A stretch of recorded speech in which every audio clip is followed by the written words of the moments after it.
দর্শক, ফেনীর ছাগলনাইয়া উত্তর যশপুর সরকারি প্রাথমিক বিদ্যালয় কেন্দ্র থেকে ভোটের খবর জানাতে যুক্ত হচ্ছেন আমাদের প্রতিনিধি দিদারুল আলম। দিদারুল, আপনি ফেনীতে আছেন, সেখানে কি অবস্থা দেখতে পাচ্ছেন? ভোটারদের উপস্থিতি কেমন বা শান্তিপূর্ণভাবে আসলে ভোট গ্রহণ হচ্ছে কিনা আমাদেরকে সার্বিক জানাবেন।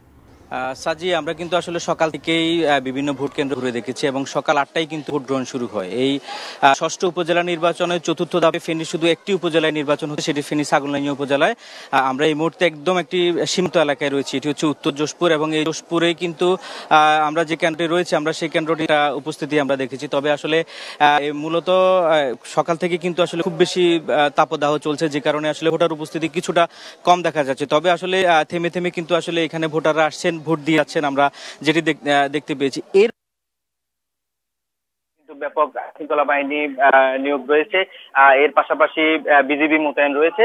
আমরা যদি একটু বলি, আসলে এই ফেনীর যে ছাগলনাইয়া উপজেলা রয়েছে সেই উপজেলার 5টি ইউনিয়ন এবং একটি পৌরসভা নিয়ে কিন্তু আসলে উপজেলাটি গঠিত। এখানে প্রায় ভোটার সংখ্যা রয়েছে 1,69,000 একজন, এবং 58টি ভোট কেন্দ্রেই কিন্তু আসলে ভোট গ্রহণ সকাল থেকে চলছে। তবে আমরা এখন পর্যন্ত এখানে কোনো অপ্রীতিকর কোনো খবর পাইনি।